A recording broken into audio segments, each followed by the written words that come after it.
दोस्तों बहुत सारे लोगों ने YouTube पे आकर के ये बोला कि ग्रुप डी का एग्जाम इस तारीख को होने वाला है, इस तारीख को होने वाला है। कुछ लोगों ने तो अब तक पता नहीं 10-15 बार एग्जाम कंडक्ट करवा चुका है।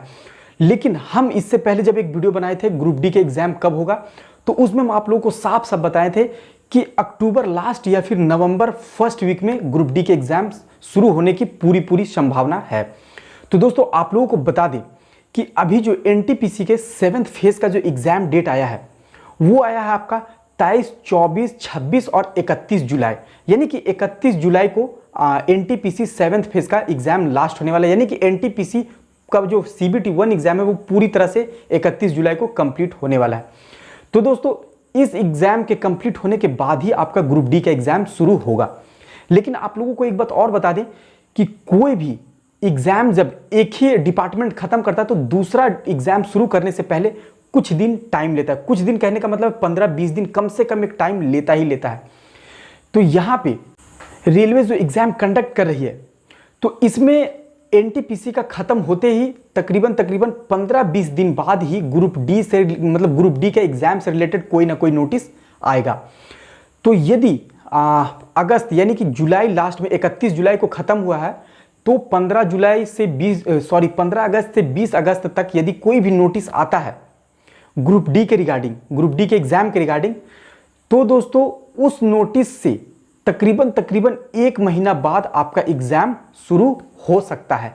क्योंकि जब भी कोई एग्जाम होना रहता है और उस एग्जाम को होने से रिलेटेड यदि कोई भी नोटिस आता है तो कम से कम छात्रों को 1 महीना का टाइम दिया जाता है। यानी 1 महीना पहले यह सूचित कर दिया जाता है कि आपका एग्जाम इस तारीख से होने वाला है। ये तकरीबन हर एग्जाम में ऐसे ही देखा गया है। तो यदि 15 अगस्त से 20 अगस्त के बीच ग्रुप डी से रिलेटेड कोई भी नोटिस आता है तो सितंबर का मिड सितंबर यानी कि 15 सितंबर से 20 सितंबर के बीच आपका एग्जाम शुरू हो सकता है। ये तो रहा कि यदि रेलवे प्रॉपर वे में काम करे, मतलब कि एक सिस्टमैटिक जो सिस्टम है उसी सिस्टम में काम करे तो। लेकिन दोस्तों ये इतिहास गवाह है कि रेलवे हर बार लेट होता ही होता है। तो इस बार उम्मीद है कि इतना लेट नहीं होगा, पर फिर भी 10-15 दिन 20 दिन का तो लेट देखने को मिलेगा ही मिलेगा।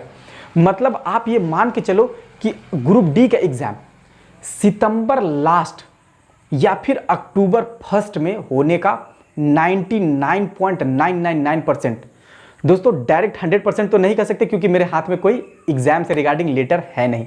मतलब 99.999% चांस है कि आपका एग्जाम सितंबर के लास्ट या फिर अक्टूबर के फर्स्ट में होगा। दोस्तों बहुत ज़्यादा कमेंट आता, हम सोच रहे थे कि इस पे वीडियो हम अगस्त महीने में बनाएंगे एक वीडियो, लेकिन इतना ज़्यादा कमेंट आने लगा कि भैया बताइए कब होगा। तो हम सोचे कि अपना एनालिसिस हम आप लोगों को जरूर बता दें, तो जिसके कारण हम आप लोगों को ये वीडियो बना रहे हैं। दोस्तों आप लोगों को एक बात और बता दें कि अभी आप लोगों के पास ज़्यादा समय नहीं है।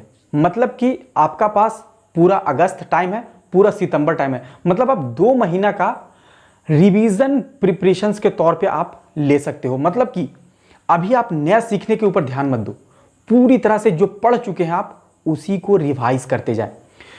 उसके बाद में अब आपका सेट लगाने का टाइम आ गया है।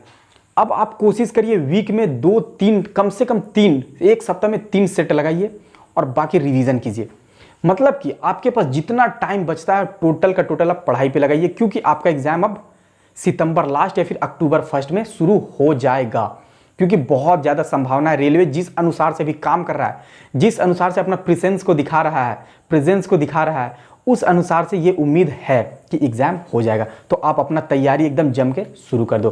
तो दोस्तों मेरे तरफ से यही एनालिसिस है और यही जानकारी है। बाकी यदि अभी आपको कोई भी इस एग्जाम से रिलेटेड डाउट है या फिर इसका प्रिपरेशन से रिलेटेड डाउट है तो दोस्तों आप जरूर कमेंट बॉक्स में कमेंट करिएगा, हम उस पर वीडियो बना देंगे। जैसे कि फाइनली प्रिपरेशंस कैसे करें, लास्ट टाइम में प्रिपरेशन कैसे करें, एग्जाम में जाने से पहले जो आपका माइंडसेट है उसको कैसे कंट्रोल करें, या फिर एग्जाम पे फोकस कैसे करें, इन सब पॉइंट पे रिलेटेड यदि आपको वीडियो चाहिए तो दोस्तों कमेंट बॉक्स में जरूर कमेंट करके बताइएगा। हम पूरा एनालिसिस के साथ में, और जो मेरे साथ घटना हुआ था जिस अनुसार से हम अपने आप को कंट्रोल करके ये एग्ज़ाम लिखें और फिर जो 2018 वाला में जो सक्सेस पाए हैं, तो उसी के बेसिस पे और जो हम अभी तक सीखे हैं उसके बेसिस पे हम आप लोगों को आगे भी बताएंगे। तो दोस्तों यदि आप मेरे चैनल पे नए हैं तो चैनल को जरूर सब्सक्राइब कर दीजिएगा और साथ में बेल आइकन भी दबाइएगा, ताकि जब भी हम इस तरह का कोई भी वीडियो लेकर के आए तो उसका नोटिफिकेशन सबसे पहले आपको मिले और आप उस वीडियो को देख सकें। दोस्तों वीडियो को लाइक करना मत भूलिएगा और साथ में अपने दोस्तों तक शेयर भी कर दीजिएगा। तो चलिए मिलते हैं अगले वीडियो में, तब तक के लिए आप अपना ख्याल रखिए, आप अपना प्रिपरेशंस को अच्छे से बनाए रखिए ताकि आप एग्जाम में बेस्ट कर सको और एक नौकरी पा सको। तो चलिए मिलते हैं अगले वीडियो में, तब तक के लिए धन्यवाद।